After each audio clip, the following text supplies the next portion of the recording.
திருப்பூர் மாவட்டம் தாராபுரம் அருகே விவசாய தோட்டத்தில் உள்ள ஆட்டின் பட்டிக்குள் புகுந்து மர்ம விலங்கு கடித்ததில் 29 செம்மறியாடுகள் பலியாகின.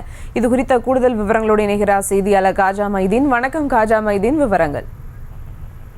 வணக்கம் மேடம். திருப்பூர் மாவட்டம் தாராபுரத்தை அடுத்துள்ள மூலனூர் ஒன்றியம் கருப்பன வளர்ச்சி கிராமத்தைச் சேர்ந்தவர் துரைசாமி என்ற பிரகாஷ்.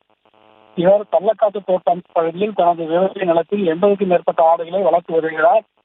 நேற்று மாலை வளர்ப்பு ஆடுகளை பட்டியில் அடைத்துவிட்டு ஆடுகளுக்கு தீவனம் வைத்துவிட்டு தூங்கச் சென்று விட்டார். அப்போது ஆடுகள் திடீரென பீதியுடன் அலறிய சத்தம் கேட்டு வெளியே வந்து பார்த்தபோது பட்டியில் இருந்த ஒரு மர்ம விலங்கு தப்பி பிடித்து ஓடியது. ஆனால் அது என்ன விலங்கு என்பது இரவு நேரத்தில் சரிவர தெரியவில்லை. இதையடுத்து பட்டிக்கு சென்று பார்த்தபோது 29 ஆடுகள் கழுத்தில் ரத்தம் குடித்த காயத்தோடு இறந்து கிடந்தன. மேலும் ஒரு ஆடு உயிருக்கு போராடி கொண்டிருந்தது.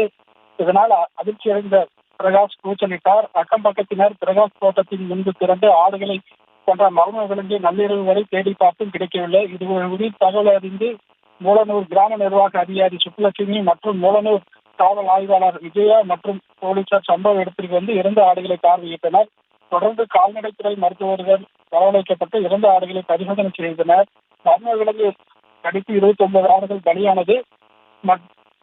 மதிப்பு சுமார் 3.50 லட்சம் இருக்கும் என தெரிவிக்கப்படுகிறது. மூலனூர் பகுதியில் தொடர் கதையாக ஆடுகளை விவசாயிகள் வளர்க்கும் ஆடுகளை மர்ம விலங்குகள் நாய்கள் கடித்து வருவது குறிப்பிடத்தக்கது. விவரங்களுக்கு நன்றி காஜா மைதீன்.